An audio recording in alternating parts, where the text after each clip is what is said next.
Okay, you made it back. Hi, Deborah, Sunkist, Nicole, Lisa L. Everybody made it back here. That's good.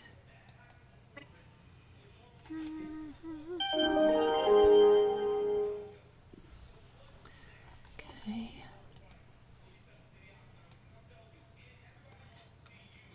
My lighting is like really wacko. It's not too dark, too closed. Oh, that's better. All right. So let's see what's going on. Buster Murdaugh's girlfriend, Buster's been having a problem with the stalker people, reporters and stuff following them around. So now she has called the police on journalists that are following them. Hey, Rough and Ready, thank you for the super chat. And let's take a look at what's going on with those two now. Buster. His girlfriend is named Brooklyn. And on March 7th, 4 days, today is the 12th now, 5 days ago.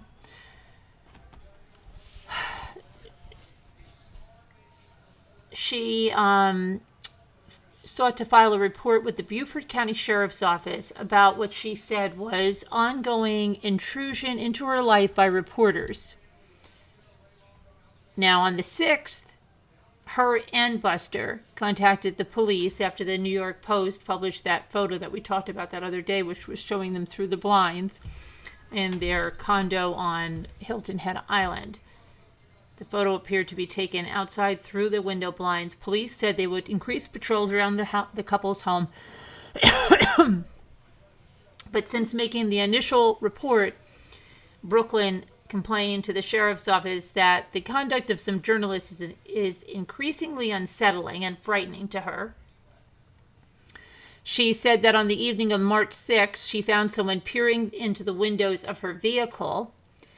And she is said to be familiar with the individual and that this person allegedly followed her and Buster for weeks during the double murder trial of Buster's father. The individual who was allegedly looking into her vehicle operates a YouTube account that contains videos of him heckling Buster. Isn't that funny? Who might that be? A YouTube account. Him heckling Buster. And he was down there looking into the vehicles. Could that be that that guy that goes out with somebody with a bullhorn, maybe? I don't know. I don't know. I don't know if he heckles. I don't know. Over the last few days, White has noticed other people around her home, including apparent journalists who are taking photographs of her walking her dog. And she also told police that reporters have been contacting neighbors asking questions about the couple. Yeah, just like a regular day on YouTube. Okay. Deputies responded by explaining the process for seeking a restraining order and advised the pair to document the privacy intrusions. Murdaugh asked not to be listed in any reports because of privacy concerns.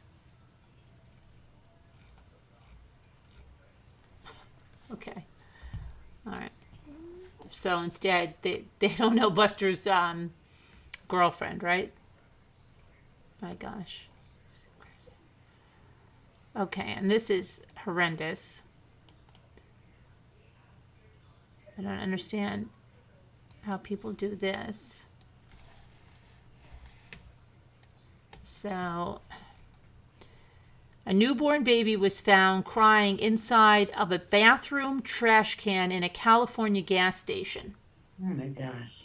Leading to the arrest of a young woman responsible for abandoning the child in the garbage. Why? Around 3:30, a clerk at the Chevron station in West Orange Thorpe Avenue in Fullerton, California, discovered the baby and called authorities. The call for service was a possible newborn in the bathroom trash can.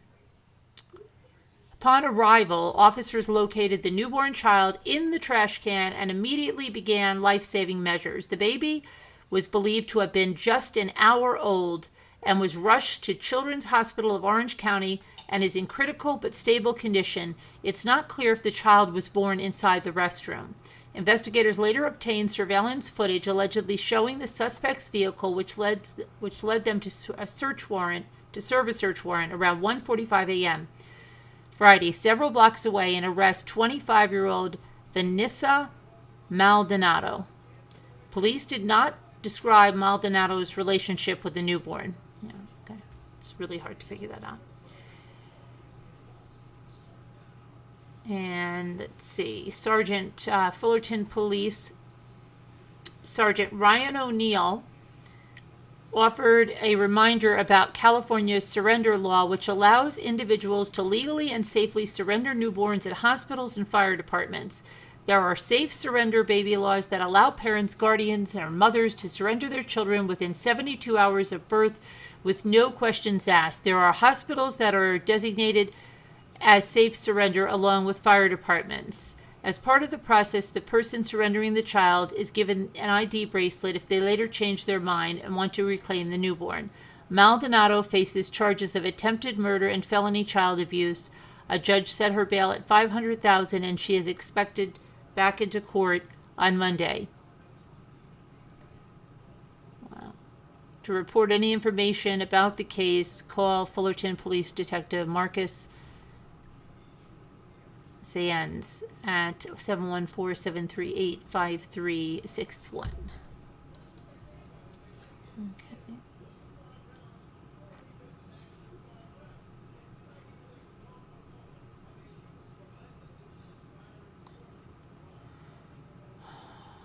Let's see, and there was, hold on, 3 women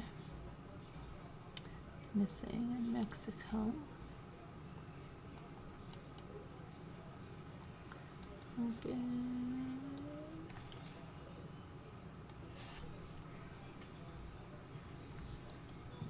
Okay, so there are Texas women went shopping in Mexico. They've been missing for 2 weeks after embarking on this shopping trip. So you have Dora Alicia Cervantes Sands, and who is 50, let me see, she's 53. And then you have Marina Perez Rios, 48, and Maritza Trinidad Perez Rios, 47. They've been missing since February 25th. And they went to the Mexican state of Nueva Leon. Let's see. They, 2 of the women are from Penitas, a Texas town on the U.S.-Mexico border. The police chief, Roel Bermia, said that the 3 left on February 24th to go to a flea market in Montemorelos. Let's see, that the 2 of them are sisters and one is their friend. Police started looking into their disappearance after the husband of one of the missing women contacted the department. Though after several days with no contact, his investigator contacted the FBI to see what they could do. We did contact the FBI to let them know the ladies were considered missing, adding that there's not much we can do ourselves in a missing persons case in another country. The FBI confirmed in a statement that it was aware of the matter and no information is being provided at this time. According to the Attorney General's Office of Nuevo Leon, which is leading the investigation, U.S. authorities have not intervened in the search because the women are not American citizens, but they are Mexican nationals who are living in the U.S. Drones, all-terrain vehicles, and canines have all been deployed, which the Attorney General's office said in a statement Tuesday. The search operations are being carried out daily. Investigators were looking to coordinate with authorities in the neighboring state of Tamaulipas.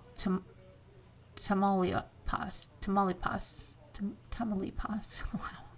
To strengthen the search there, as women's families believe that the event occurred there. News of the disappearance comes after the 4 Americans who were kidnapped shortly after crossing the border into Matamoros and that's just south of Brownsville, Texas. 2 of the Americans, including one who was traveling to the region for a cosmetic procedure, were rescued, and 2 were found dead. We are very concerned.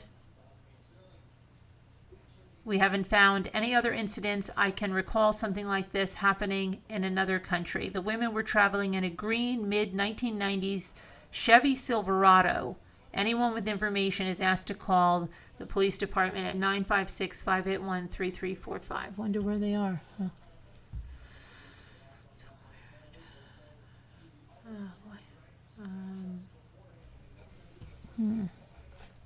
Okay, and then I think wasn't, let's say too much else, except this woman who asked to put on lipstick before her mugshot. She left her kids alone. She left her 12-year-old and a 3-year-old home alone for months, and she was apprehended in Alabama and is waiting to be extradited back to Texas.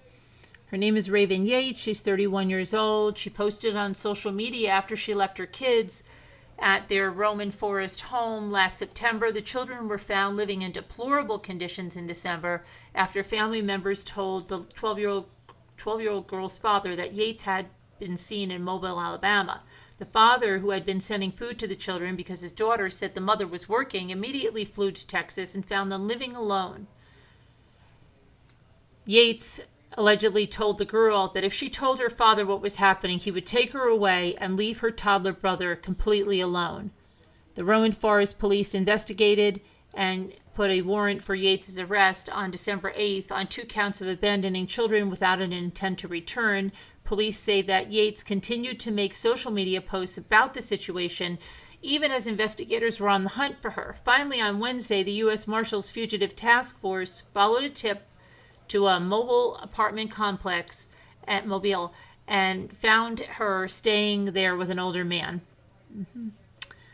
The police chief, Stephen Carlisle of Roman Forest, said Yates was all smiles when she was arrested. She was photographed in handcuffs with a full smile on her face, and she seemed to be unbothered by the charges against her for allegedly putting her own children in danger.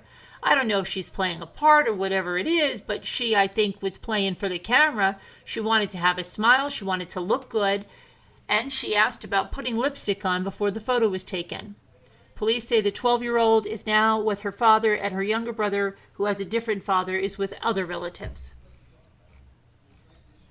Okay. Nothing matter.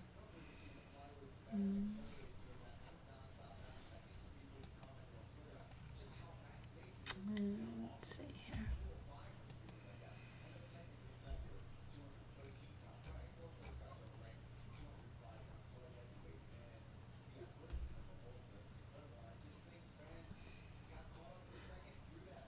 Okay. What's going on with that guy? All right. So let's see. I think that is about it for that. Your clocks are going to move forward tonight. Let's see what's going on with any celebrity news, since it seems like we've done all that.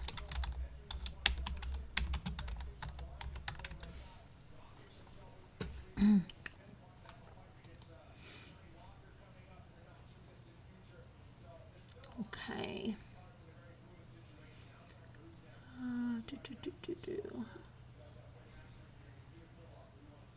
Who else is on here? Cynthia Rowley says daughters won't take over her fashion brand because they don't want to work as hard. Okay. Hey, Ben, go get some food. Let's see what else. Oh, the Oscars are tomorrow, right? Yes.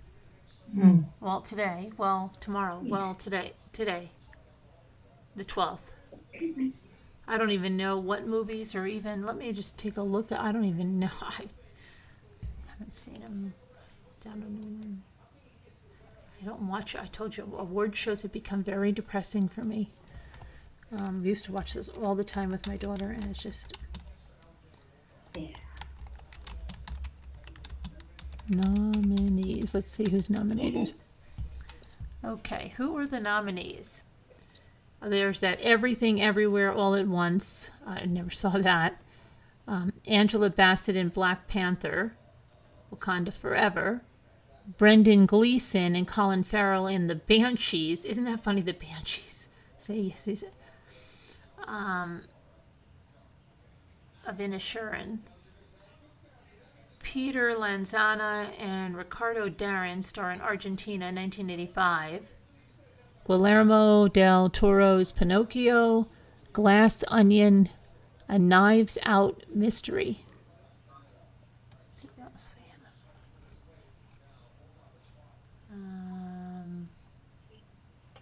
Okay, so actress in a supporting role, you have Angela Bassett, Black Panther, Hong Chow, The Whale. The Whale, is that the one with Brendan Fraser? I saw that on Carrie Condon. Oh, I don't know. The Banshees of Inisherin. Jamie Lee Curtis. So bad. I haven't heard of any of Everywhere, those. All at Once. I know. I know, right? And then Stephanie Sue, Everything Everywhere All at Once. Okay, Brendan Gleeson. He's nominated for the Banshees of Inisherin. Brian Tyree Henry for Causeway. Judd Hirsch. Oh my gosh, Judd Hirsch. The Fablemans. I wonder how old he is. Barry Keoghan, The Banshees of Inisherin. Kwan, Everything Everywhere All at Once. Let's see. For the documentary shorts, The Elephant Whisperers, Haul Out, How Do You Measure a Year, The Martha Mitchell Effect, Stranger at the Gate. Never even heard of any of these. Documentary features, All That Breathes, All the Beauty and the Bloodshed, Fire of Love, A House Made of Splinters. All right. And, Judd Hirsch is 87. And Novelty. What? Judd Hirsch is 87. Judd Hirsch is 87? Oh my gosh. Yep. It's crazy. Original song is Applause from Tell It Like a Woman, Hold My Hand from Top Gun, Maverick, Lift Me Up from Black Panther, Natu Natu from RRR, This Is a Life from Everything, Everywhere, All at Once. Animated film, Guillermo del Toro's Pinocchio, Marcel the Shell with Shoes On, Puss in Boots, The Last Wish, The Sea Beast, and Turning Red. Adapted screenplay, All Quiet on the Waterfront, on the Western Front, Glass Onion and Knives Out Mystery, Living, Top Gun, and Women Talking. Original screenplay, The Banshees thing, Everyone Everywhere, Fablemans, Tar, and Triangle of Sadness. Actor in the leading role, Austin Butler in Elvis, Colin Farrell, The Banshees, Brendan Fraser. Yes, Brendan Fraser, The Whale. I think it's about a fat guy. I've seen it advertised on YouTube. He has a fat suit on. That's what it looks like, and they call it The Whale. Brendan Fraser did gain a lot of weight. No, you think he really did gain that weight? I don't It know looks how like a much, fat but suit I and know prosthetic chin and stuff. I don't think he gained. It might be, Yeah. but he did gain a lot of weight from what he used to look like back in the Tarzan days. That's for sure.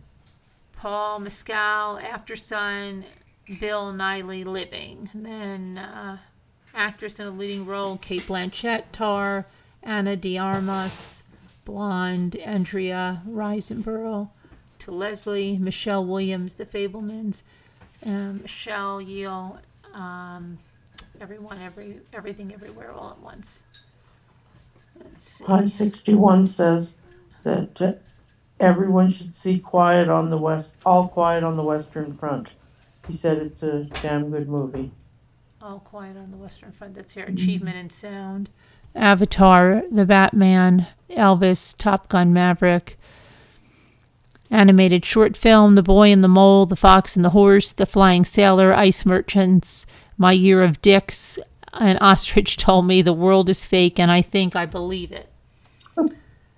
Live action short film, An Irish Goodbye, Les Pupilles, Night Ride, The Red Suitcase, I Value. Original scores, All Quiet on the Western Front. Okay, yeah, all right. I haven't seen any of those things. Okay, and let me look up that movie, The Whale, both because I think it's about. Let me see what it's about. I've seen it on YouTube. It's about a very heavy man, and Brendan Fraser didn't gain any weight for it. He wore a fat suit. Yeah, that's what it looks like. Suit. Yeah. Is the movie The Whale based? The movie The Whale is not based on a true story. It's a work of fiction. Even if the play was inspired by Hunter's life, Brendan Fraser's character Charlie is not a real person, nor are any of the characters in the film based on real people.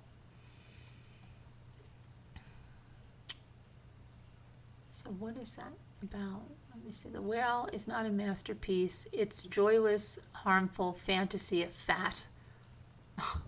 Jeez. That's what somebody said here. I'm one of the critics, I guess. The Oscar nomination for The Whale must mean it's great, right? Wrong. It's a shallow and stigmatizing reflection of thin people's assumptions about fat bodies. It sounds like Shallow Hal or something remade. I hadn't planned on engaging with The Whale. In fact, one of my fat friends and I joked extensively about how much we were not, under any circumstances, going to shine our light on The Whale. No disrespect to the fat writers who chose to do so. Why would we? There is nothing new in it, as much as its director, Darren Aronofsky, believes he has made a novel masterpiece of fat humanity. Every bit of The Whale is old. Okay, and this is, let's see who's doing this review, is Film Critic. What's your name there, Mr. Film Critic? What's your name, man? On the end. Betsy Reed. So I guess it's fat people are already trapped, suffocating inside the stories the rest of you tell yourselves about us.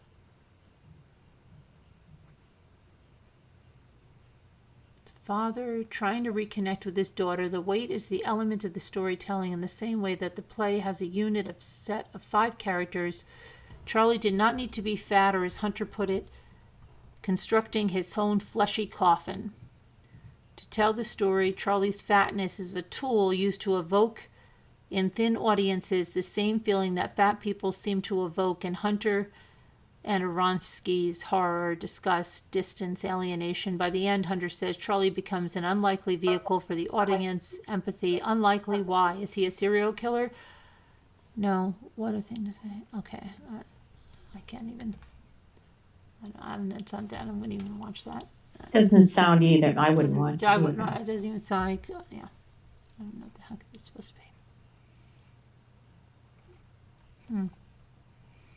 One we watched last night was good. I enjoyed it. Yeah, I cannot believe how many people had never seen Mommy Dearest. I just can't believe it.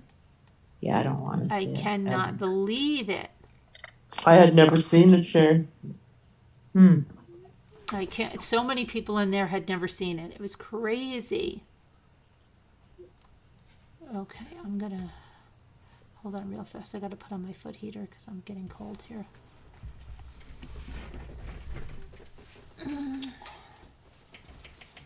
Hello there, Granny Potato. Oh. Oh. What's up, guys?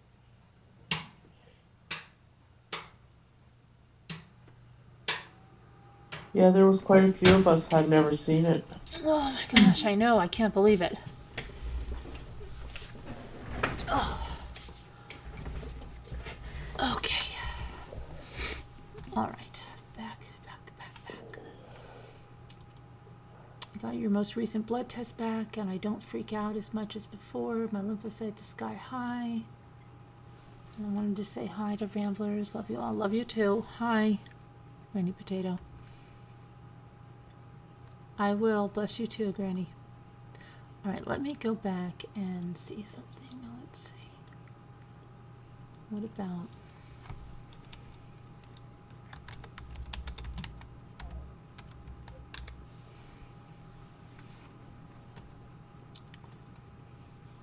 Let's see.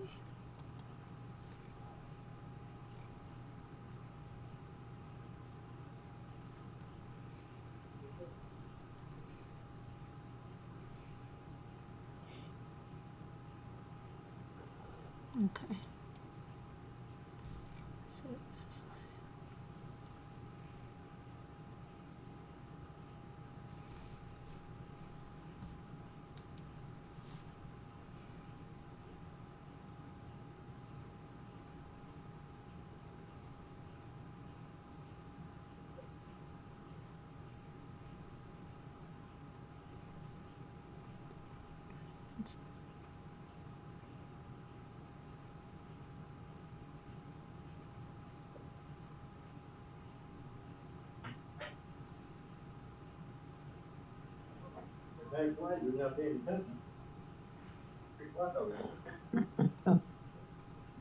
Oh, our clock's just turned ahead, I think. Yeah, like Okay, time let's see flies when this. you're not paying attention. I'm a Yeah, 50. 'cause it Oh, sorry. shows it's after 3 o'clock now. Oh, Yeah. yeah, it does. I'm a 52-year-old woman. I have a fairly senior level job at a company, Nuco, and I've been there 5 years. Lucy, who's a 45-year-old female, joined the company 2 years ago, and we worked together previously, and she bullied me badly.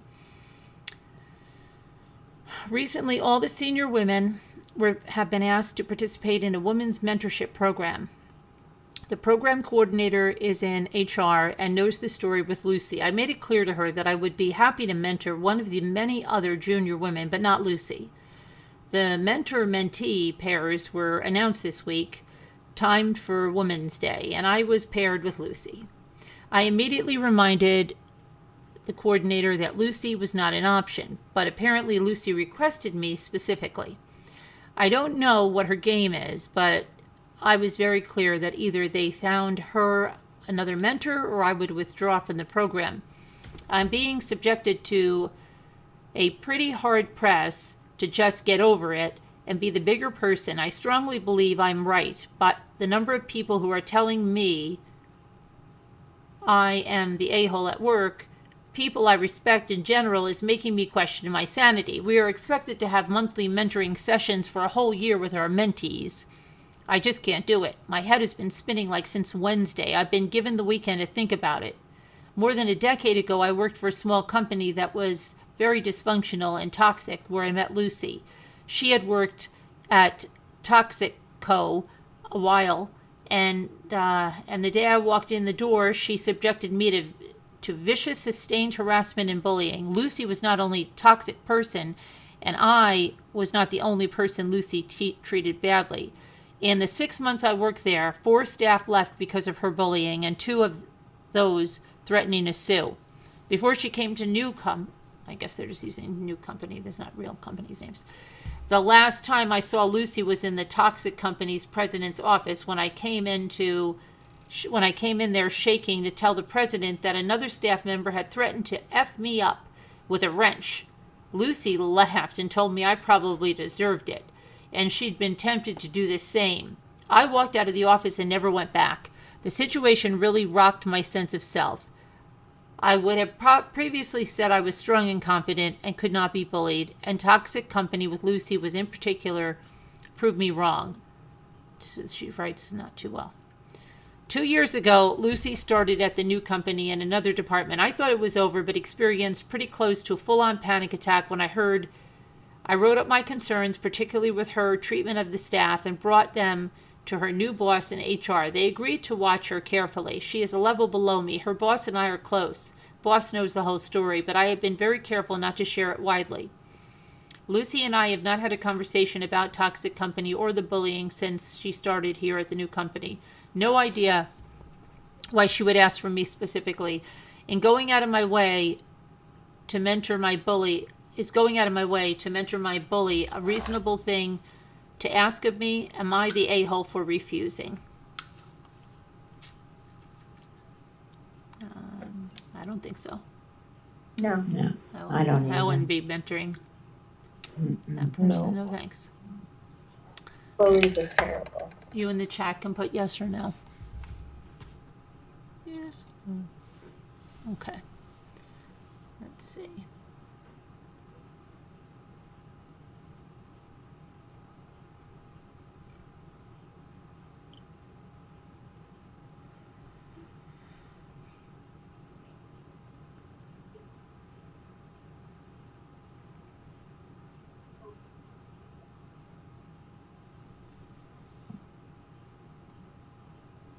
Okay.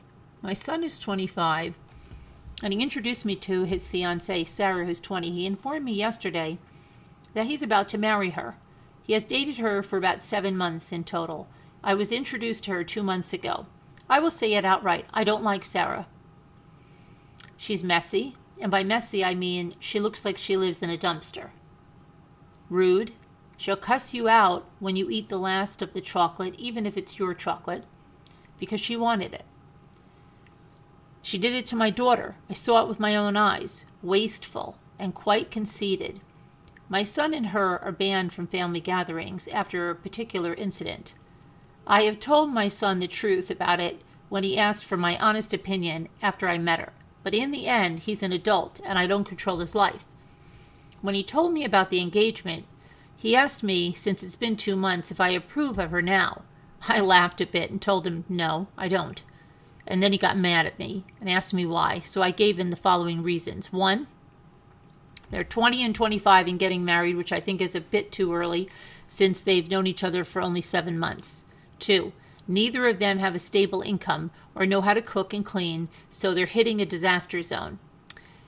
3, they're not going to have a prenuptial. 4, again, I don't like her.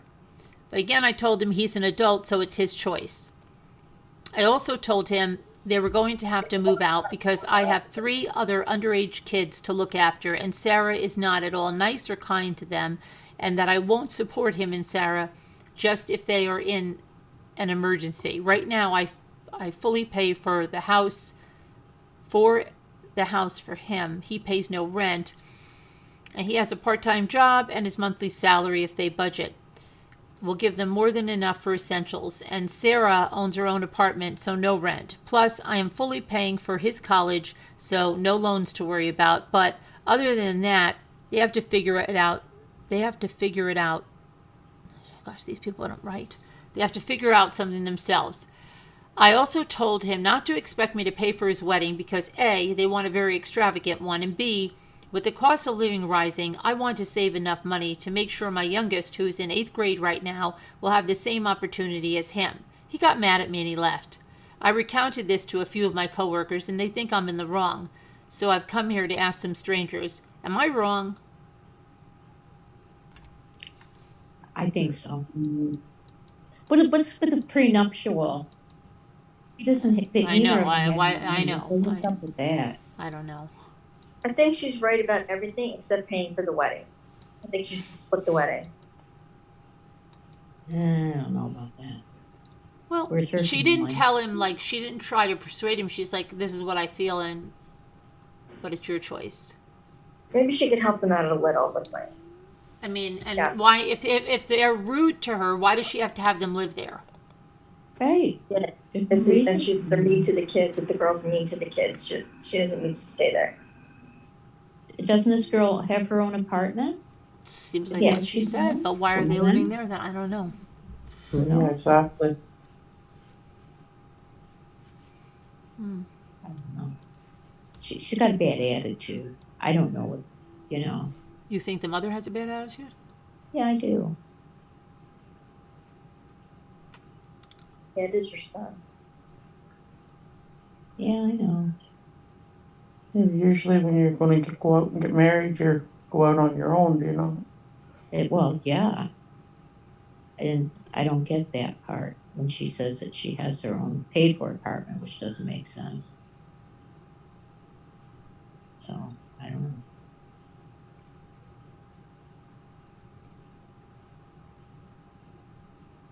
Maybe he'll think twice. Well, maybe. I just find a few of her terms or her descriptions to be a little off-putting, but I agree.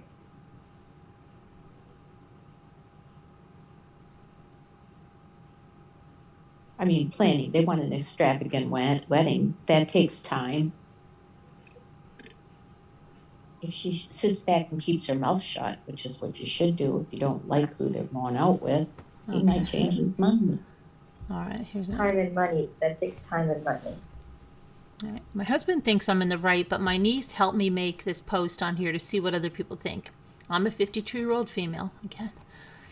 I have 3 sons ranging in age from 13 to 20. My oldest son is 20. He has a girlfriend that's 19 that hangs around our house a lot. It's a really small house and it doesn't have a lot of space. She's a nice girl, but she gets on my nerves sometimes because she's always over. I really don't think she's right for my son either. Our tap water has a weird aftertaste, so I order gallon water bottles and use them to refill a big glass bowl with a tap. It is not cheap to get water and other groceries delivered, so I tell my sons, my husband, and the girlfriend to be courteous of other people who live here and not use up all the water, as it runs out fast in our big household. Yesterday, I caught her filling up her big metal water bottle with the jug water, and I calmly told her that other people live here too, and she shouldn't hog all the water to herself. She was rather short with me and said something along the lines of, "Actually, this water bottle's big enough to hold all the water someone should be drinking in a day. I'm not hogging water. I'm just trying to stay hydrated." I found her tone to be disrespectful, and I ordered her to leave. She scoffed and went back to my son's room, and that's when I really got frustrated. I opened their door and I told her she has to leave. My son got really angry with me and told me that my girlfriend didn't do anything wrong, and why is it a crime for her to drink water? I explained that I order this water for our family to use, not leeches who hang around all day rent-free. My son's girlfriend got a little teary-eyed and left the room and out the front door without saying anything. My son told me that I was a major a-hole and should have minded my own business. I think she's just wasteful and a brat. Am I the a-hole? Absolutely. That's crazy. Okay, and then now I guess everybody told her she was an a-hole, so she added this after the fact. She said, "Thanks for all your comments. I have spoken to my son about the issue, and you all made me realize that it was deeper than just the water. I showed him this post and explained that it's not her, it's me. I think she reacted that way when I initially told her off for filling up her water bottle because, and my son helped me realize this too, I was never really nice to her to begin with in the course of their 3-year relationship. In my defense, she only started hanging around the house a lot 6 months ago because she got a license. We called her on the phone this morning and I apologized for my reaction to the water bottle. I explained I didn't really mean to make her feel bad about the water. It really wasn't that big of a deal, and I feel silly for making it a big deal. She apologized for having an attitude and explained how she can feel a little defensive around me sometimes. I told her and my son that I will work on my attitude. My husband still thinks she was being disrespectful, but I explained that I'm the reason she felt the need to act that way in the first place. It's not my choice who my son decides to date, and I need to respect his choice. I think that she's a sweet girl, and I feel horrible for the way I've been treating her. Again, thank you to everyone for making me realize my mistake. P.S. I have looked into purchasing a Brita pitcher to see if that is more cost effective. My son's girlfriend now brings water from home, although I didn't tell her to do that. That's hilarious. At least she found the error of her way.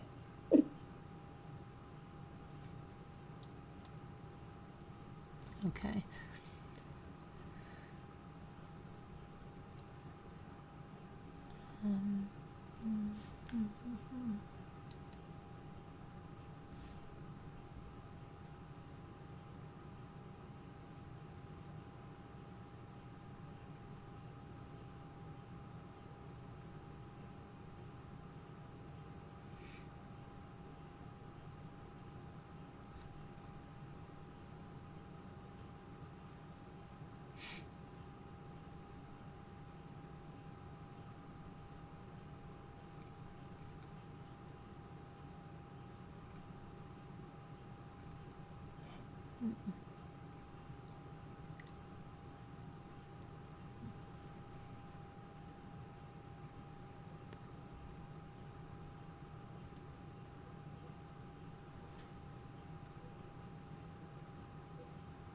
Okay, here we go. How about this one? So I'm a 31-year-old woman and my fiance's 35. We just moved into a new build apartment together. I will say now that I have some strong scent aversions, particularly to cigarettes. My fiance's cousin Dave, who's 41, recently moved to our town, but for some reason couldn't move into his new house until the 15th, so he asked if he could stay with us, and Dave's a smoker. I originally wanted to say no, because I know how persistent cigarette odor is, but my fiance convinced me to let him stay. I agreed with the caveat that Dave cannot, under any circumstances, smoke in the apartment. Everyone agreed, and I thought it would be fine. Weather around here for the last few days has been dreadful, and Dave goes out to smoke a couple of times a day, so he has been asking if he could smoke with the patio doors open, and I said no. Today the weather was awful, cold, rainy, and as I was driving up to our apartment, I thought I would see Dave smoking out front, but instead I saw the patio doors open and I was immediately suspicious, so I went up to our door and the smell hit me before I even got in the house. Dave was sitting on the couch smoking with all the windows open and a fan on, I guess trying to hide the smell. I lost my crap. Didn't even give him time to put the cigarette out. I just started screaming at him. I called him an inconsiderate slob and a filthy smokestack and a few other things that were worse. I was just screaming. Dave was panicking and he put his cigarettes out in an ashtray, thank goodness, and he just tried to calm me down, but I did not stop screaming. I told him while I yelled, "Get his shite out of here, get the heck out of my apartment." I kept screaming until a neighbor showed up to see what was going on. I just grabbed my laptop and purse and I left the apartment. I called my fiancé at work and I told him, not very calmly, what Dave had done and that I wasn't coming back until the apartment no longer smelled like a cheap casino. I am currently staying at a friend's place. My fiancé called me a little while ago and said David left and that it didn't smell that bad and to just come home. I told him not until the smell is gone entirely. I guess Dave told my fiance's family what happened because my fiance's mom called, and while she agreed what Dave did was wrong, she said I was totally out of line for exploding at him like that and kicking him out. The rest of my fiance's family, at least those with my number, have been texting me, telling me I am a a-hole because of my reaction.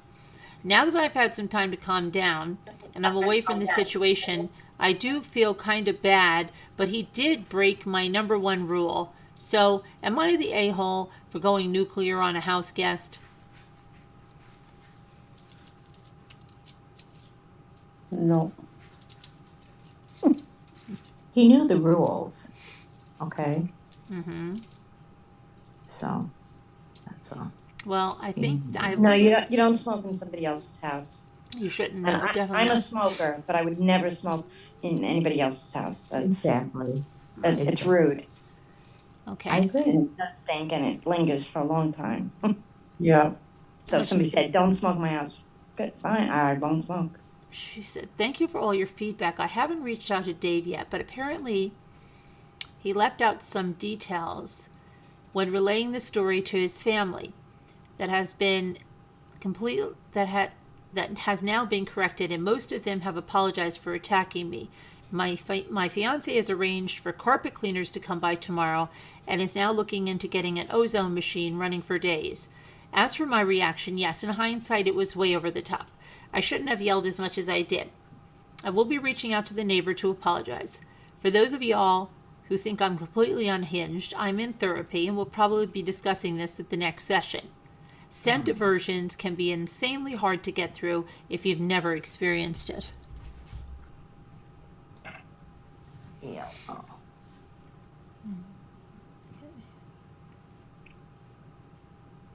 You got to go through life too, you know.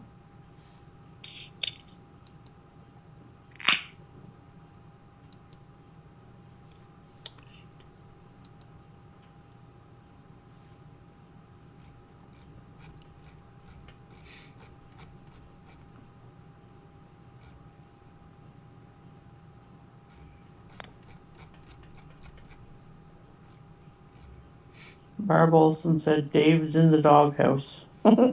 Yeah.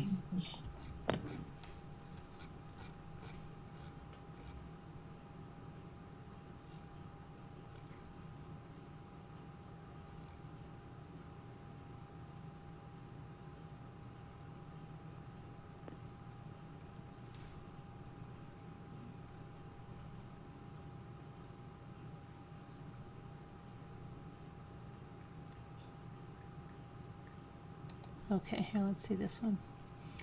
My 32-year-old ex-boyfriend and myself, I'm 25, have been together for close to a year and a half before we split.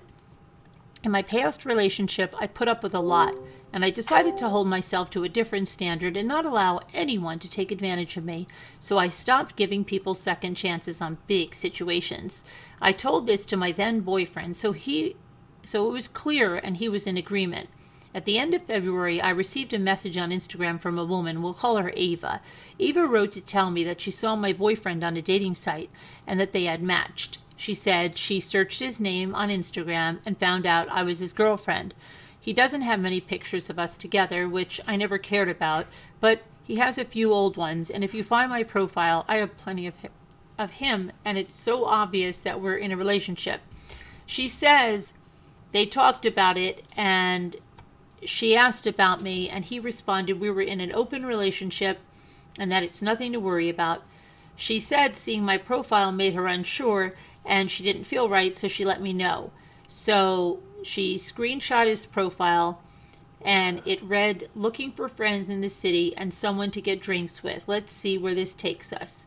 She said his messages were a bit all over the place, but they began to get flirtatious and suggestive. I was honestly shocked and spoke with him the same day. He said he never cheated or planned on cheating, and it was only for just a bit of fun while I was so busy. I'm an ER nurse. He needed to get out a little.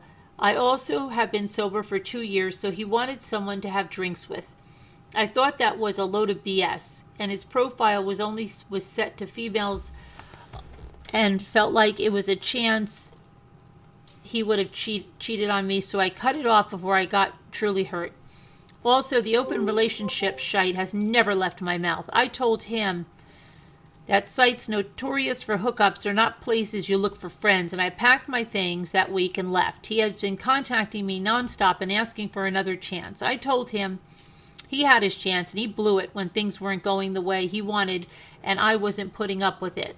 He said I was being immature and I'm too naive for this world, and a man like him is hard to find. Now my sister, who's 29, and a friend, another female friend, 27, are on my case, saying I need to go back to him because he truly loved me, and men F up all the time, but I need to put more effort to keep him around. I called my sister delusional, and she said my age was really showing, and I should listen to her because she knows how to handle men. She says she has been in contact with him because he is doing all he can to talk to me and get me to come to my senses. She told me my second chance rule is dumb and life isn't that easy, and I'll be praying for a second chance one day too. I understand he didn't physically cheat on me. I don't know for sure, but he did all the prep work necessary, but seems like everyone around me is against my decision. So am I the a-hole for sticking to my second chance rule? No. Interested to what the chat says. Let's see. She never would have known if that girl had contacted her. Right, Yeah, and who knows how far he would have took it. Exactly. right. I agree with those guys. He was setting it up for that, so. I wouldn't trust him. I wouldn't either. Me neither. Hello, Scooter. Them are hard to find. Really? Mm-mm.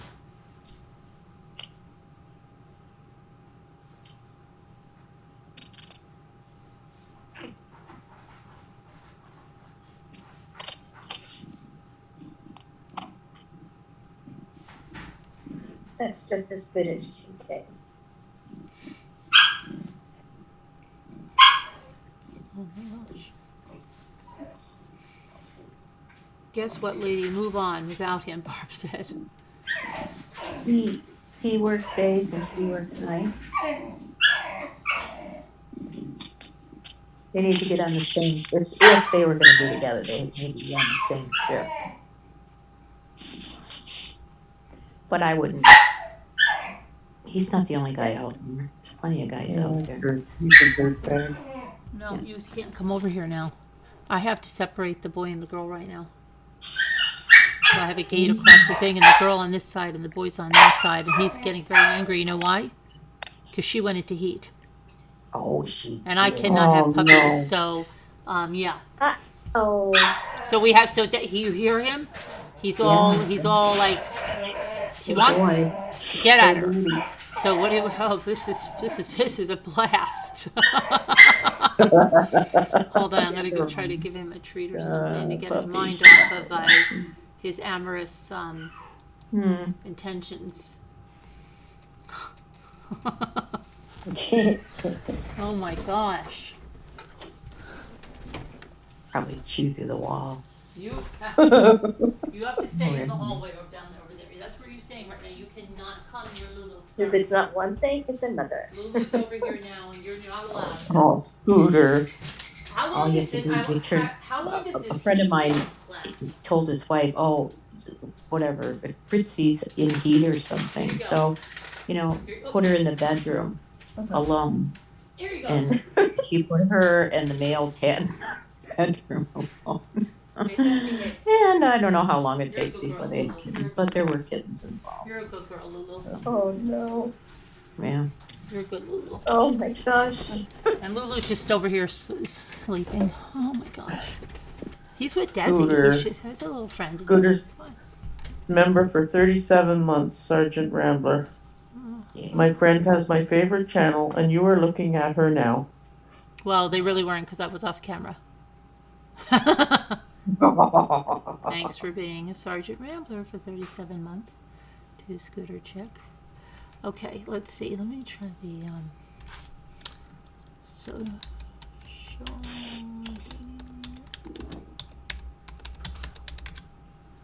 okay. All right.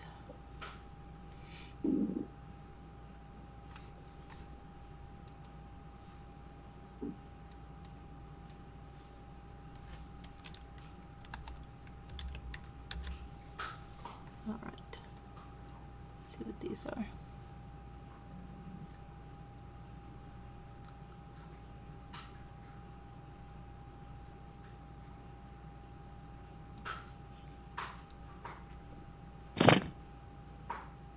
I live in a small apartment building where you can easily hear what's going on in other people's apartment from the hallway.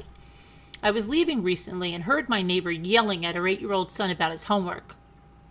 She was shouting things like, "You're worthless," and "You're an awful child." I was heartbroken for the boy. If I had heard his mother abusing him physically, I would have called the police. But what should I do about the verbal abuse behind the closed doors? I know this neighbor pretty well. I see her in the hallway all the time. She's friendly and nice. And here's the advice they gave them. The language you overheard was brutal. There's no doubt about that. Still, it's important to separate what we actually know here from what you don't. You heard only one part of the interaction between a mother and her child. What we don't know dwarfs that. What happened before and after the shouting? Was this an isolated incident, or is it a regular occurrence? Was the mother under tremendous stress that day? I think it's helpful that you have a friendly relationship with your neighbor. Talk to her when you see her, or knock on her door. If you hear raised voices again, if you feel comfortable doing so, be compassionate. We've all done miserable things. Tell her you overheard a rough exchange with her son, and let her know you're available if she wants to talk to you or needs someone to watch him for an hour so she can take a walk. Again, if you can manage that. In the meantime, keep your eyes and ears open. This is a complicated situation. We know just enough to be worried, but not much more. If you want to discuss the episode further or talk through other options, contact the National Domestic Violence Hotline. It can be a great resource.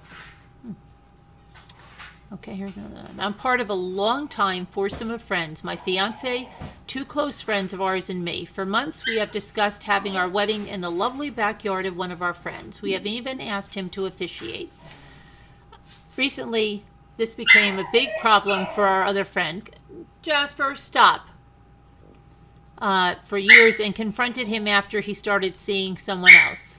Oh my gosh, I have to get him another treat. Who came in here? Linda? Yes. Baby. Let's get you something to occupy your mind because you're not. Hi, Linda. You have to stay on that side Yeah, of the kitchen. I'm it's almost sorry. 4 o'clock. I'm very sorry. I know, 'cause You have plenty of our room. clocks went ahead. You're running Hey around. everybody, thank you Well, for here, on you to have these. tonight. You have these. Oh, you're welcome. It was fun. Hold on a minute. Trying to get these done.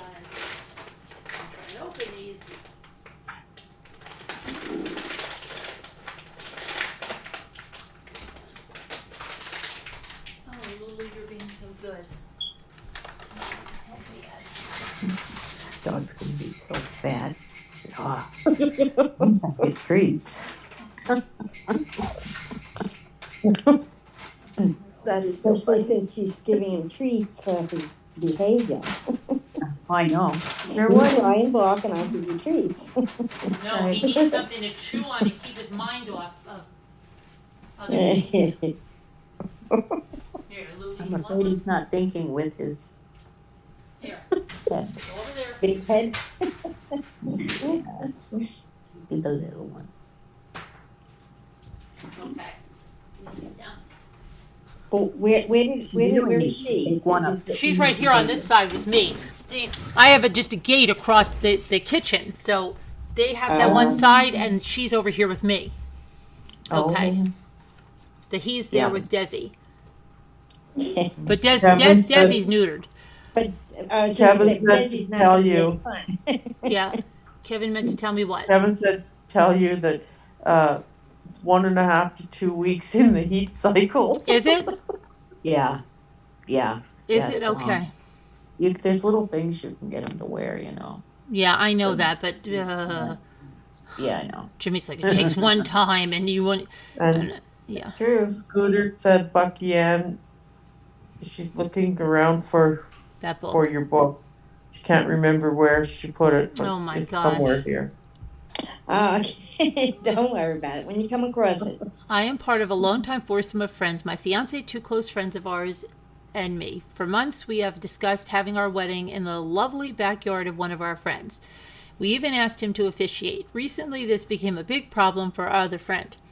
She has had unexpressed romantic feelings for the wedding officiant for years and confronted him after he started seeing someone else. The conversation went poorly, and she has now decided she never wants to see him again. We asked her if she would put aside her feelings for the wedding, but she refused. What do we do now? Ask her to reconsider. It would mean so much to have them both there. Forgive the tautology, but our friends can do only what they can do. You have already asked your friend to set aside her distress for the sake of your wedding, and she has told you she can't do that for now. From a distance, this may seem overdramatic, but we don't know what happened between your friends or how it makes her feel.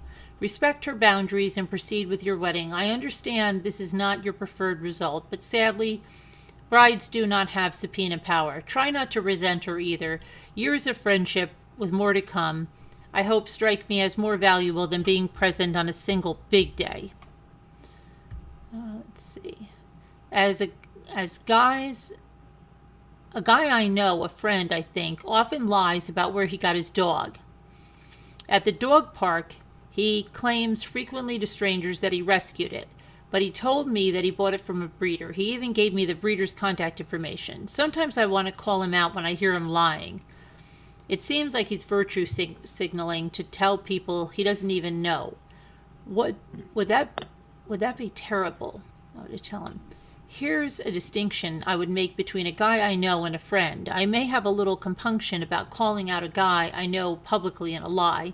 It might even be fun. With a friend, though, I would be more interested in understanding why he was telling the lie, and I wouldn't want to embarrass him either. You're right, it's odd for him to be so concerned about his image with strangers, but I'm glad he was truthful with you. Have you considered asking him about this privately? Is there any chance that he's a friend of yours? I would go with that route and then take it from there. I happened to check my Ring camera and saw my neighbor walking up my driveway to fix the cover on my car. It had blown off in the wind. He was unaware that he was being watched. He was just being a good neighbor. Should I thank him for his good deed, or will it offend him that he was under surveillance? I don't think people would be shocked to learn that neighbors use video technology as a security measure, and as you point out, being seen wasn't what motivated the nice guy next door. He was just being neighborly, and you witnessed him by chance. Thank him for his kindness. Besides, you don't have to say you caught him right at the beginning. Just say, oh, I happened to see you on my doorbell camera, and thanks so much for helping me out. And even buy him a little gift. No, I think a thank you is enough. I know. I always go overboard. Yes, you do. I have been married for 20 years. Some time ago, I discovered that my husband had an extramarital affair early in our marriage. The affair lasted for several years. Wow. After the deception came to light, we decided to stay together and work on our marriage and counseling. My husband was very remorseful, and I have forgiven him. We are trying to move on, and we aren't doing badly. Problem, I know the woman he was involved with. I remain filled with anger at her, and I'm obsessed with confronting her. I'm pretty sure this isn't healthy for me, but I can't get past my hurt and my intense desire to make her suffer. Advice? I'm sorry for your anguish, and I agree that fixating on your husband's former lover is probably unhealthy. If I were you, I would explore individual counseling. From a distance, your claim that you have forgiven your husband isn't persuasive. I get that. Staying angry at him may be uncomfortable or even frightening, but haven't you simply shifted your anger from him onto the woman with whom he cheated? I suspect that many of us will identify with your fantasy of confronting this woman as if a single white-hot tirade would resolve your feelings, but emotions often get messier with that, and frankly, I think you're focusing on the wrong party. This woman never promised to be faithful to you, nor did she cheat on you. Your husband did those things. In one-on-one counseling, apart from your husband, you would be free to explore all your feelings safely. You may discover that your keen desire to make this woman suffer is really displaced fury at your husband, or not. Your therapist may also suggest a return to couples counseling. I'm sorry that I can't offer a quick fix. Rebuilding trust takes a lot of time and hard work. Okay. My elderly mother is in poor physical condition. She uses a walker most of the time, can't bend over to carry anything. She's had to leave her cat unexpectedly after she fell and had to spend 6 weeks in a hospital in a rehabilitation facility. I placed her cat with a colleague who's willing to keep it. But now that my mother is returning to her home, no stronger than she was before her fall, she wants her cat back. I tried to explain that the cat will be better off with the coworker and she'll be better off without the cat, which could easily cause her to fall, and that the cat would be better off and it can be cared for properly. But my mother says, the cat is all I have. Am I being cruel? Of course not. Here's something I wish I had better understood, though. When I was in your difficult position, the longest life isn't necessarily the best one. Assuming your mother is of sound mind, it's not unreasonable for her to choose a beloved pet over the possibility of a better health outcome. The cat may be her greatest comfort. Explain the risks to her clearly and then let her choose. Perhaps regular feline visits are an option. I know you want what's best for your mother, but don't substitute your judgment for hers.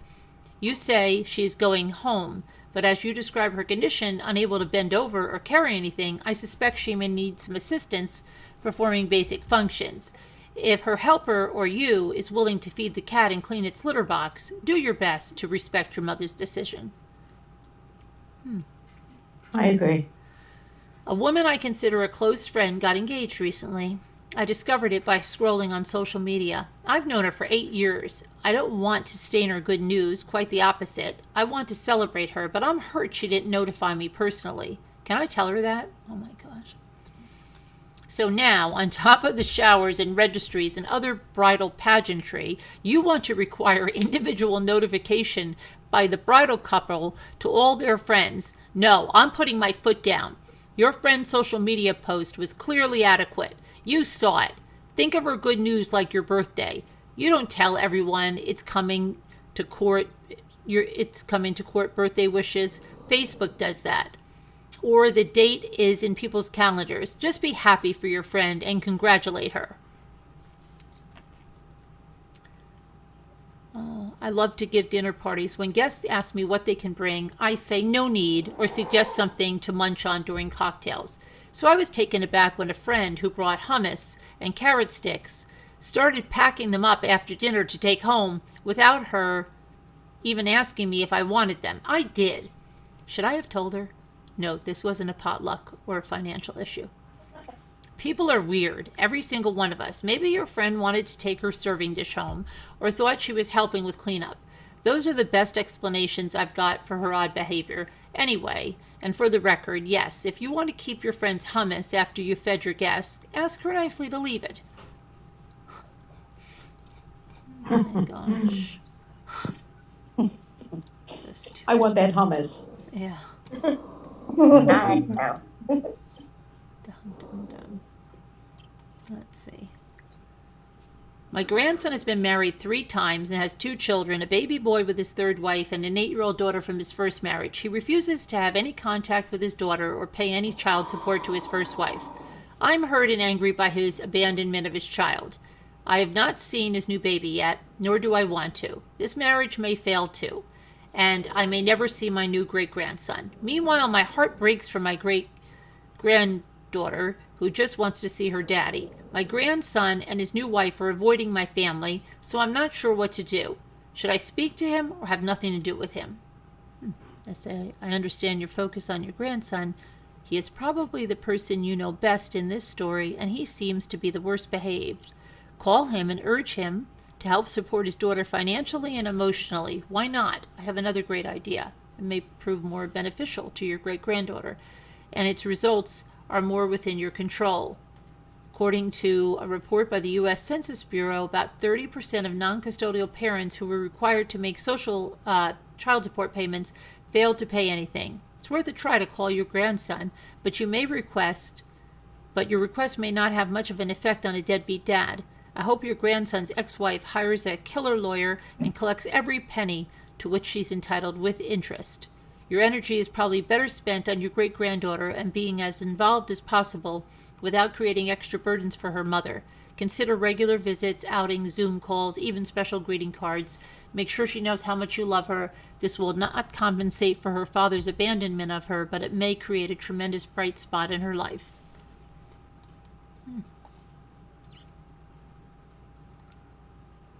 Let's see here. Thanks, Liz. I was invited by a friend and his wife to stay at their home during a brief vacation.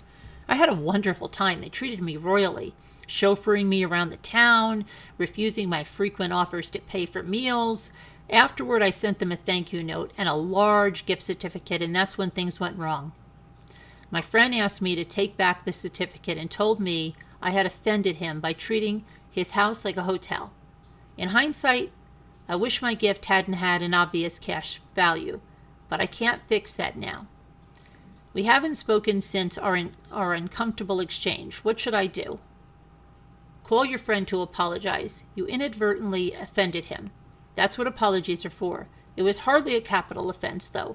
Loads of people give gift certificates without incident.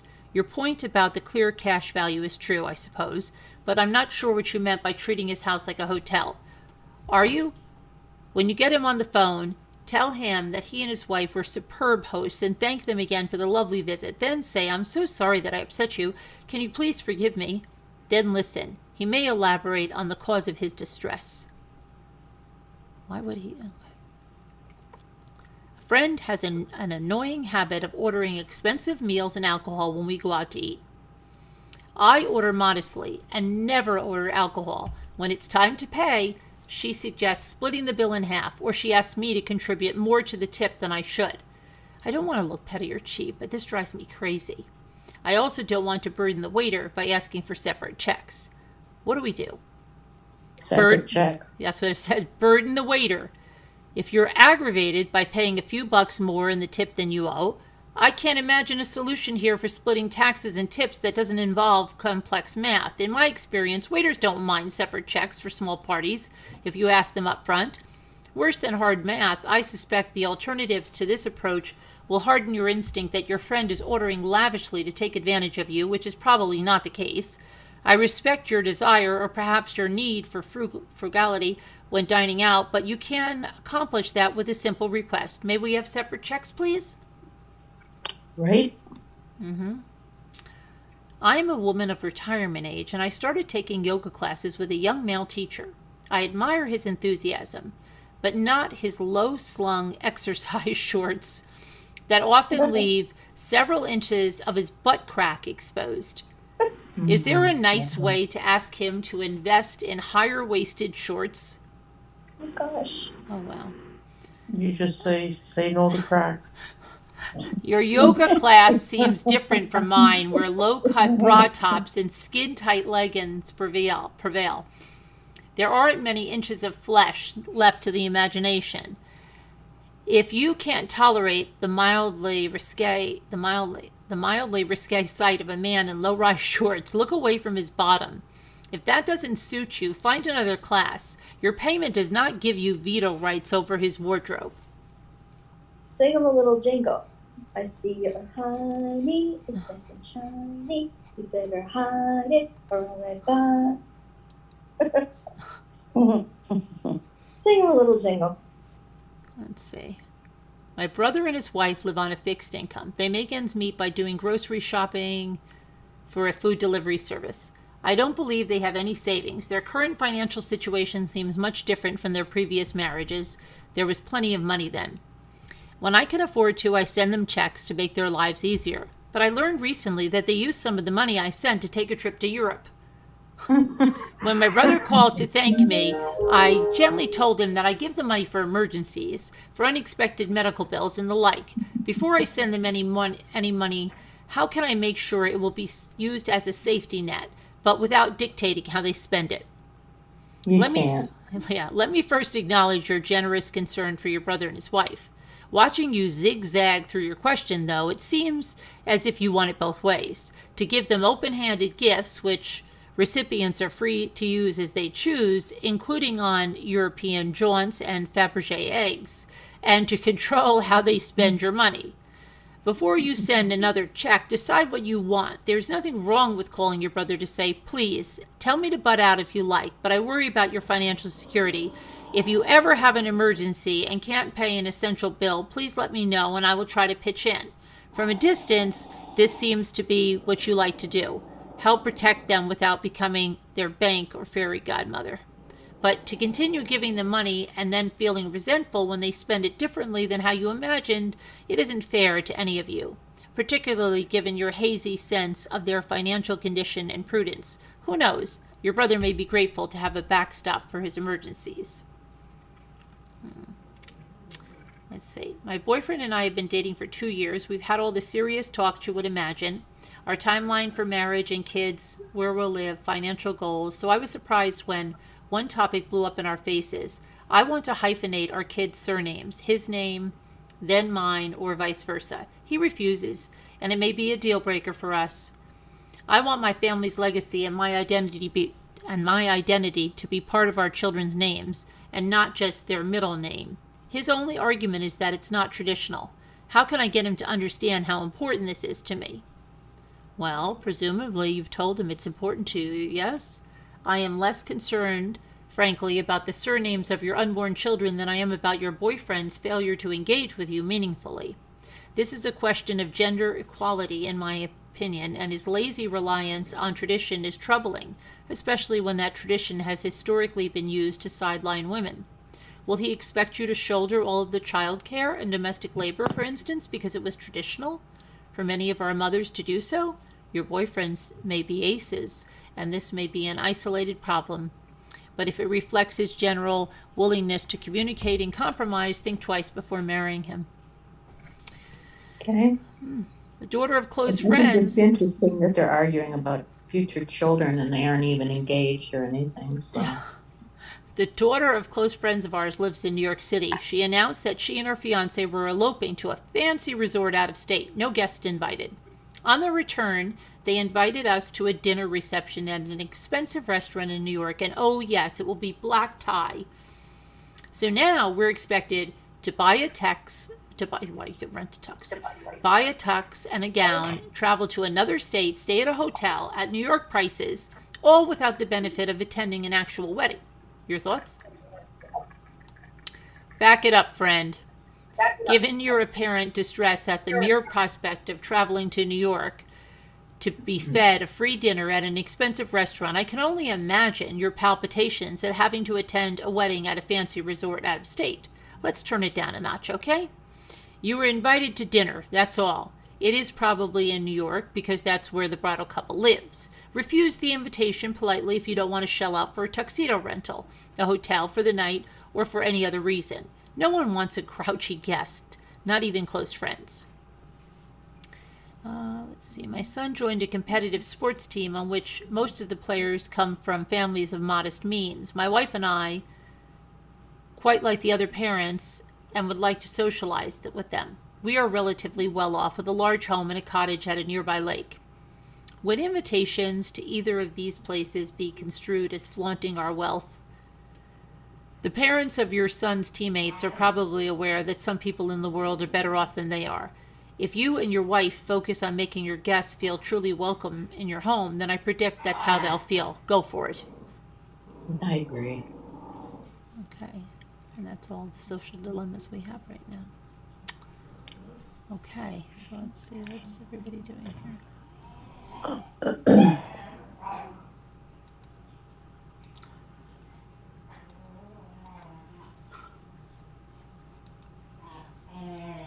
Okay, now let's see. Hi, Liz Tops. Hi, Eva Poole.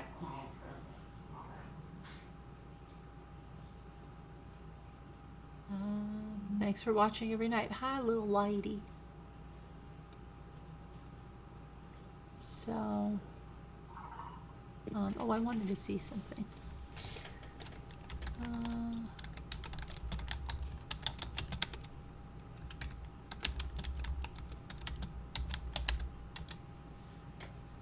Somebody wanted to watch Whatever Happened to Baby Jane. I don't know. Let me see where that's available.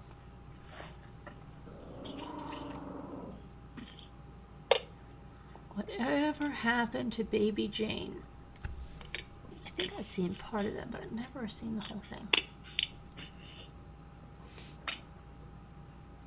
Well, let me try my best resource, which is this one. Oh, I think, wait, that's the, hold on. It's the beginning. Whatever Happened to Baby Jane. It might be on YouTube. Hold on a minute.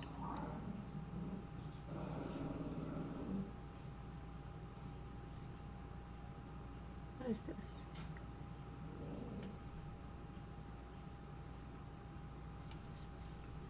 So Whatever Happened to Baby Jane is 2 hours and 13 minutes. It's from 1962. Hold on.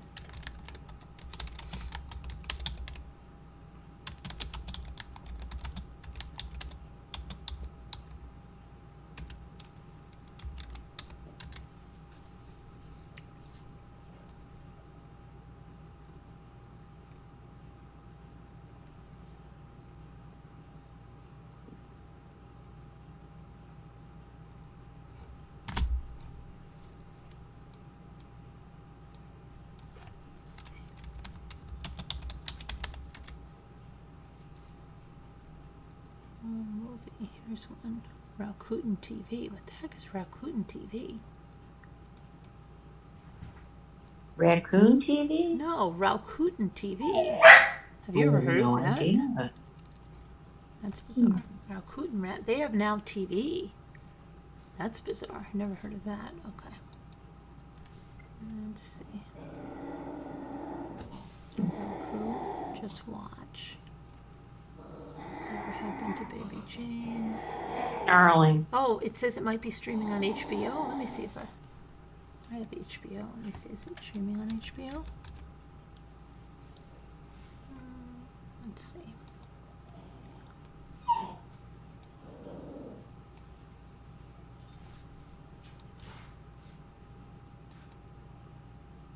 All right, let me see.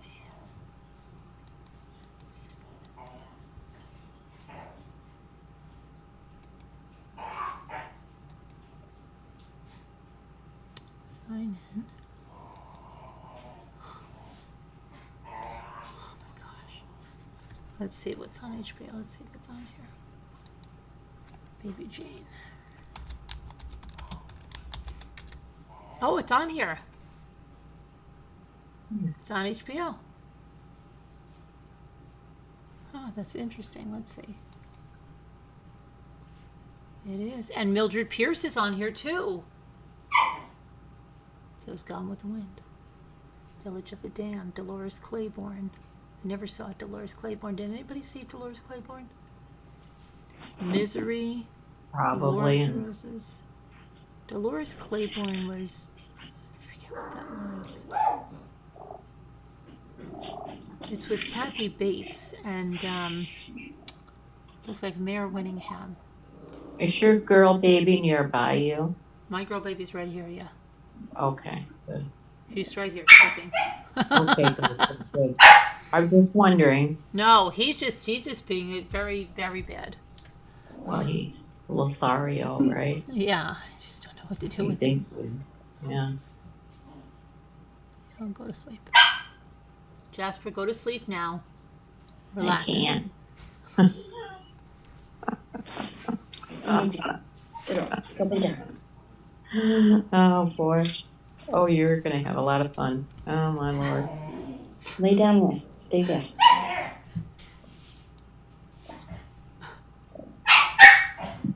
I said lay down. I'll have to give it to my son for a week. He'll probably drive Roman out of it. Well, you could. That's not a bad idea, Carolyn. So it's on HBO. If it, do, I don't know. Let's see if the people want to watch that.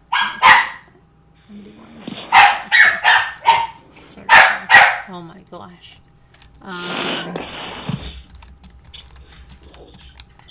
I know, Barb, but I'll put it on mute. And I think as soon as if I close all the lights down in here, he'll settle down and go to bed.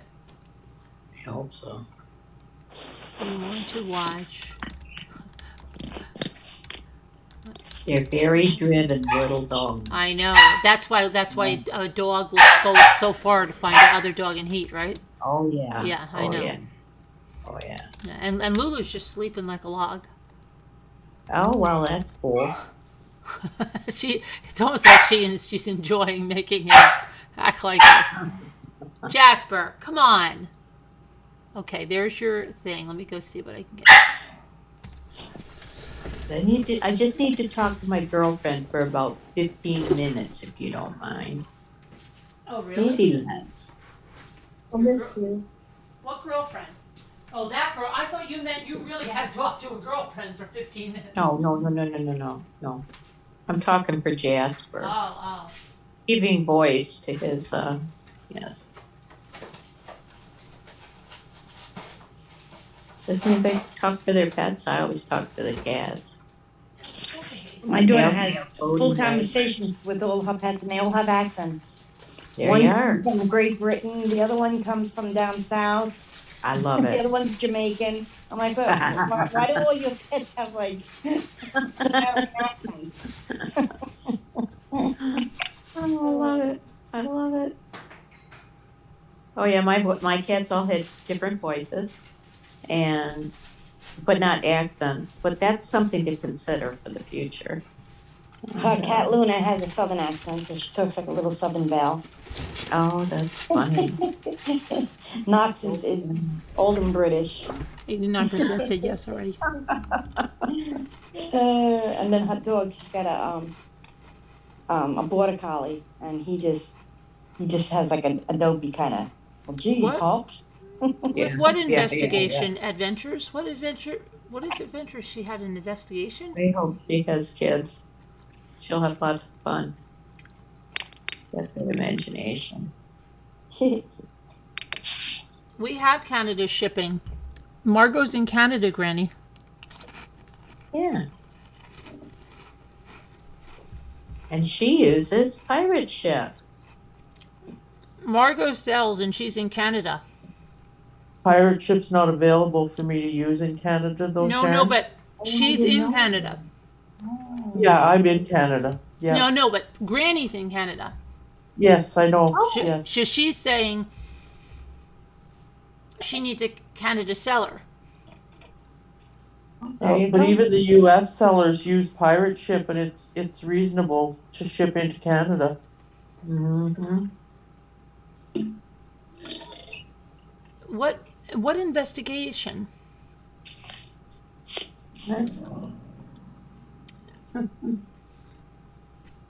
What's going on?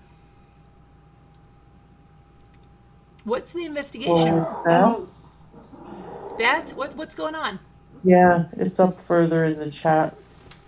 Oh.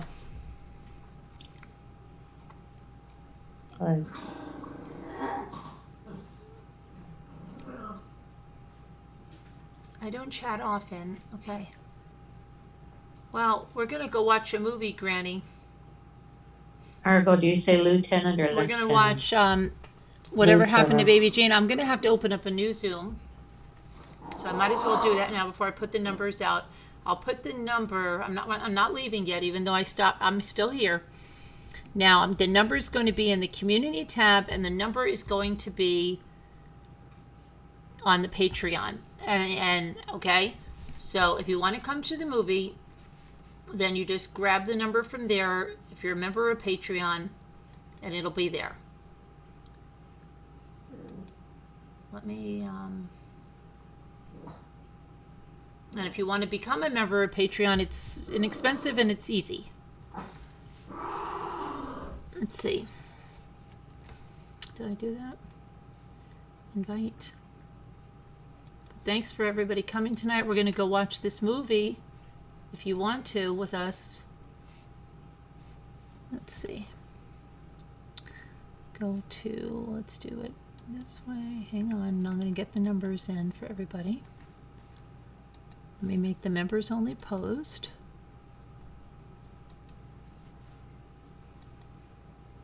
Go to my channel. I think I've seen bits and pieces of this movie, but I don't think I've seen the whole thing. Okay, Margot, I'll get you in 1 second. Just have to make this post real fast.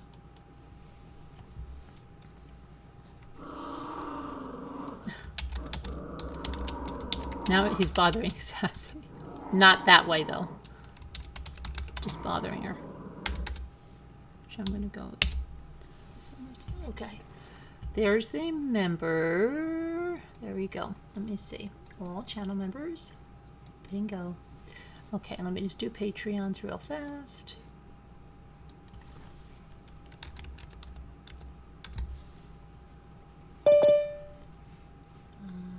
Create text.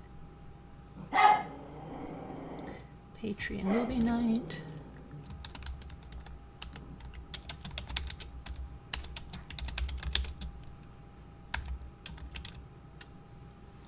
Okay. And public. Okay, so now I'm going to let these people in here. Let's see. Margot. Al. Binky. Alright.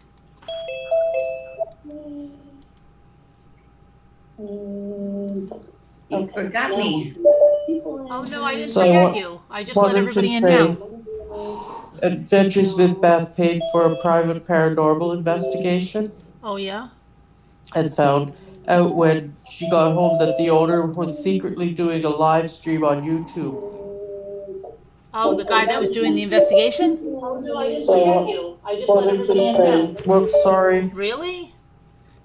Yeah. And then she saw it streaming on someone else's channel, Wow. and she paid for it to be private. If you're it doesn't show that you're a member, Granny, so maybe your membership ran out or it's on another name. If it is on another name, you'll see the post. It'll come up. You'll get an email about the post. Is it under another name, Granny? I don't think she's a member anymore. Oh. Under Pokeroo, maybe. Is it under another name?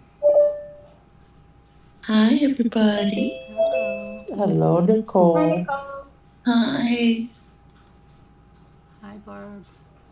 Right, let's see, Sharon. Hi, Nicole. Kevin. Hey, Binky. My back is killing. I don't know what I did to it. Oh, man. I think it was because I was twisting it. I was Why were you like, twisting? You were doing the twist? You were doing your celebration dance? yeah, I was doing the twist in the chair to try to crack my back. I think Like I this? cracked it. Like that? Let me see. Yes. But I went way further than I should have, Carolyn. It went way further. It was too much. Big Granny said that she always bought one, but then she won one and then it ran out. Oh, well, then you Tell me. can, we'll wait. You can, where's the link? Just go do it and you'll see the post. We'll wait for you. Yeah, we'll wait. Yeah, hey, Debbie D. Hi, Debbie D. Debbie D. Where's Debbie D? She's up there. There she is. All right, we'll wait, Granny. No problem. We'll wait. Just gonna mute. Hi. Hi, Debbie. Hi, Debbie. It's nice to see you. I know. I'll get you back.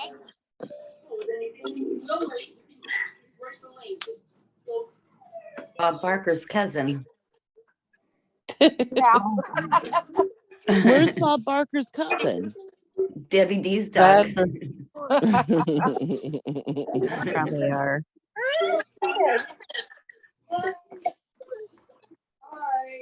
Xander's so sweet. I love looking at his picture. Me too. Mm-hmm. Hey, Xander. He's so cute. He loves his mama. Yeah. Hi, Barb.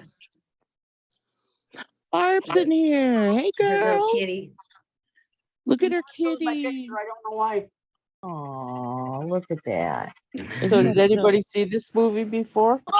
No, I haven't. No, I Me have. neither. But that I didn't watch lady's it. in it. I That fell was asleep though. I fell that's- asleep. I didn't see that's- the end. is that scary lady in it from yesterday's stressful fiasco? Yes. Yeah, but the real actress is in it. Ooh, and we know what she did. Yeah, the real one. We know what she did. Not Faye Dunaway. Not Faye Dunaway. It's that lady, the Joan Crawford. Joan Crawford. Yes. Oh man. Whatever. What are we watching? Whatever Whatever happened to happened Baby Jane? Baby Jane.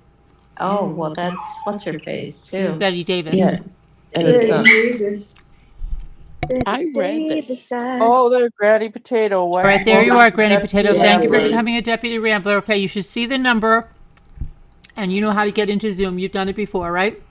I read that Joan Crawford had a ongoing feud with Betty Davis. Was that true? I read that. Oh. I think I Yeah. read that too. Let me Google it. I swear I read that she had an Yes, ongoing they feud. have an ongoing feud. Yeah.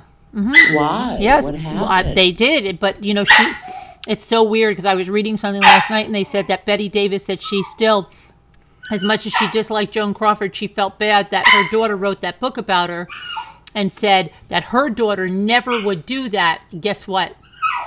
Betty Davis's daughter wrote a book about her, but she wrote it while the mother was still alive. It was published.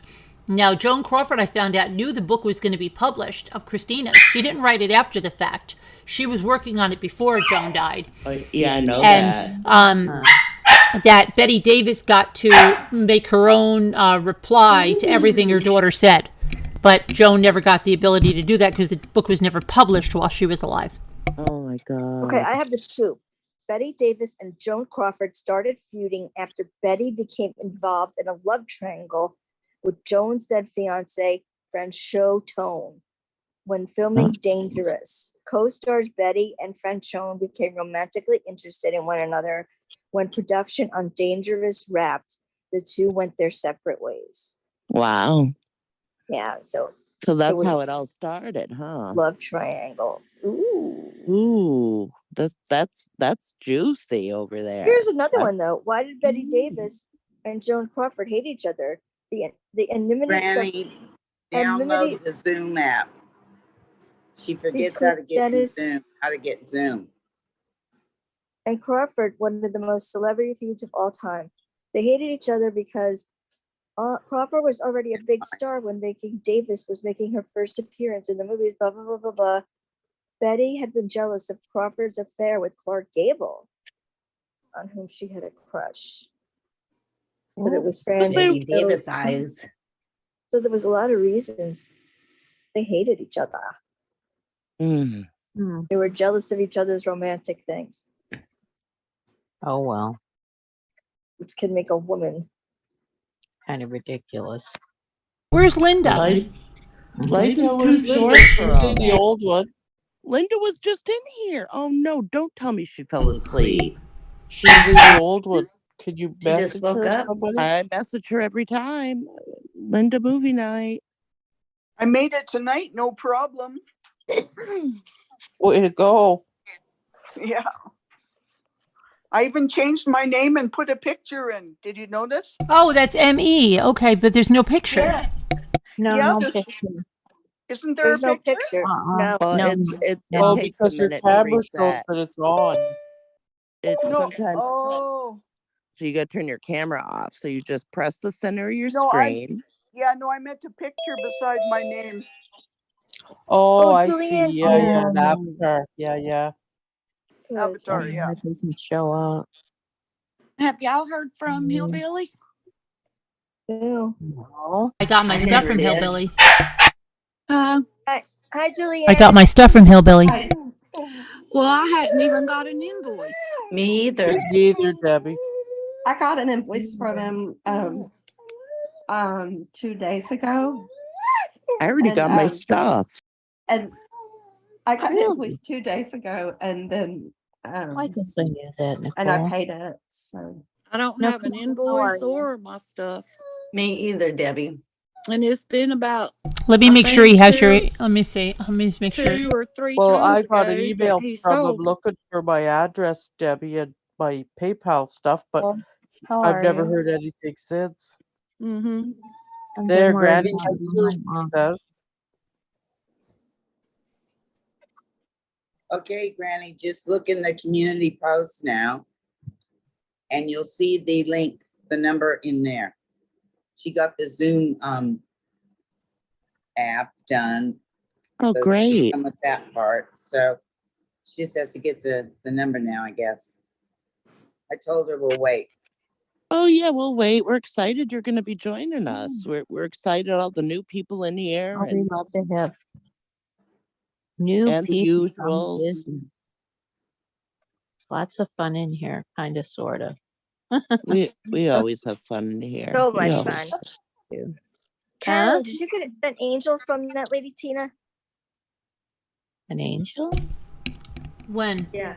I didn't open a Tina's thing. I don't think that is Tina's thing. I think that's something. I think it's something else. Does her last name start with L on that Did you one? get an angel? Did you get No. an angel? It Oh, doesn't, that might because be- I know Is Tina's it last from name. Maryland, Rockport, Maryland? Yes. That's from me.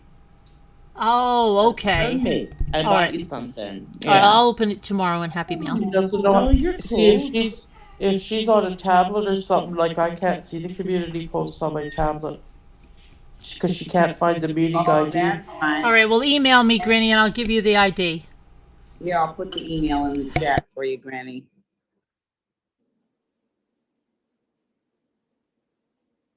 Nicole, Yes, Are you- ma'am.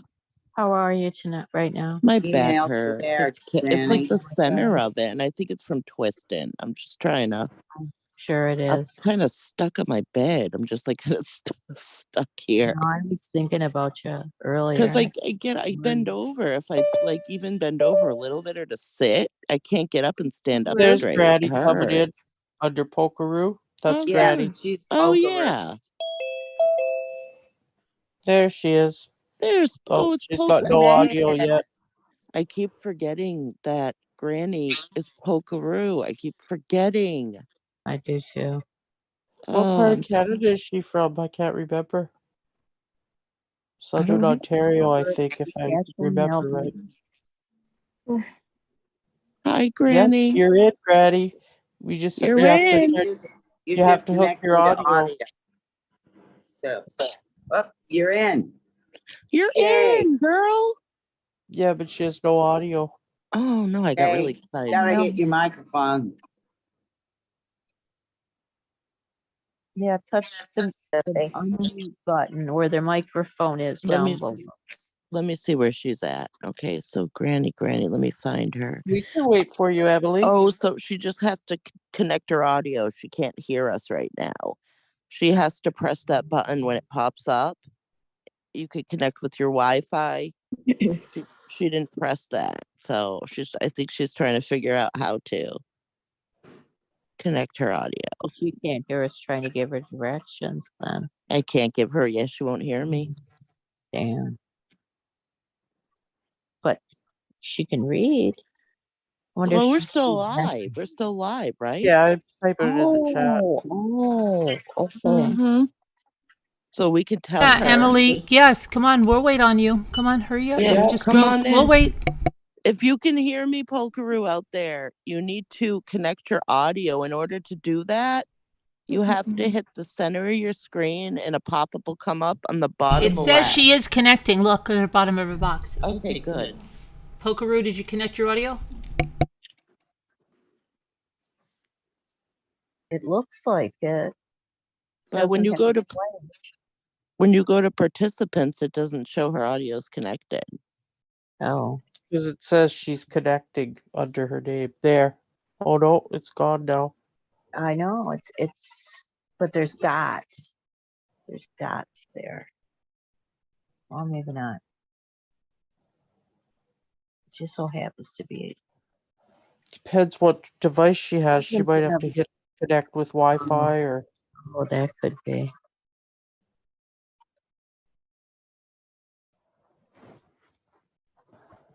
Yes, a box will come up and it says, to hear others, please connect your audio. And the first thing you can click says cellular or Wi-Fi. You want to click that. I don't get boxes like you do because I'm not on an iPhone. Yeah, I'm on an iPhone, so I can't. That's the only thing I can. Yeah, because mine's at the bottom of my screen. And it's Yeah, on my mine is too. view if I turn my phone sideways and I've got the mute, start video, Granny says And- she's trying. participants. Okay, participants, chat, reaction, share, record, whiteboard apps, and then there's 3 dots. Yeah. But when you disconnect your audio, you hit those 3 dots, you could disconnect it. But to reconnect it, it's the first button on the bottom left that says I don't know connect what Kevin audio. is saying. Kevin, she can read what you're putting because she can't hear us. Yeah, Or she wait, can't. tell Polkaroo go to address bar, click lock, and turn audio on. I don't know what that means. She can't hear us through this Zoom, but she can hear us through. Yeah, she can The hear us live. on the live, I'm sure. Yeah. Oh, I'm sorry you're sick, Rich. I hope you feel better. Oh, feel better, Rich. Definitely. Oh, Emily?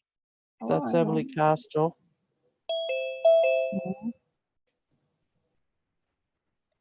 Hey guys, we're gonna go watch that movie. Anybody that's a member of Patreon, come with us. You could join now if you want to.